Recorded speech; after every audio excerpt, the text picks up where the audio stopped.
Rebulto ng Pambansang Bayani ng Pilipinas, Dr. Jose Rizal, inaasahang maging dagdag tourist attraction sa sikat na Niagara sa Ontario. Ang panawagan ng grupo sa likod ng proyekto. Sa report ni Paula Saraza.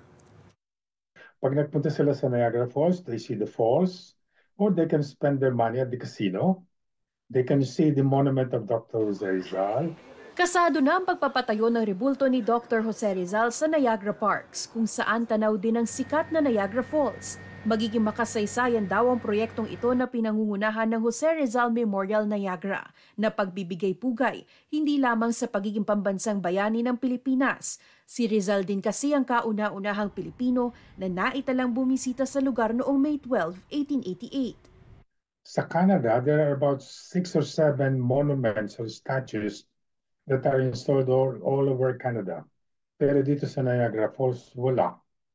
So that was our argument. Kung sa ibang lugar sa Canada, meron, bakit dito sa Niagara Falls wala? Layo ng JRM na maitayo ang Rizal Bust Monument sa darating na Mayo o Hunyo ngayong taon.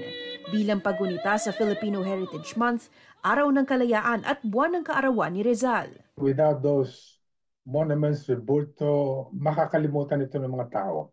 Most especially the younger ones. And that is my concern, the younger ones. Hindi nila kilala si Rizal. Mula 1997, mahigit 2 dekada nang tinatrabaho ng grupo na mabigyang pagkilala si Rizal sa Canada. At nitong Mayo 2023 lamang nang aprubahan ng Niagara Parks Commission ang proyekto. Tinatayang aabutin ng 80,000 dolyar ang pagpapatayo ng rebulto ni Rizal.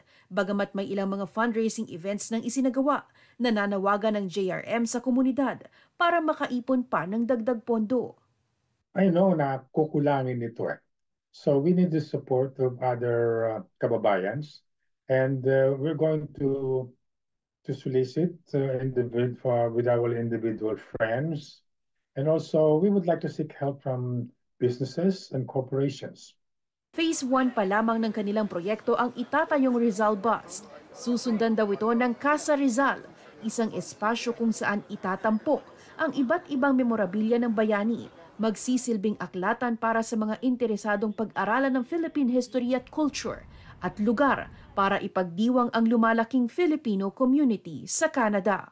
I'm definite that there will be an influx of Filipinos, not just from Canada, but also the United States and even all over the world. Kasi itong Casa Rizal natin will be modeled after the Calamba Shrine, kamukha noon.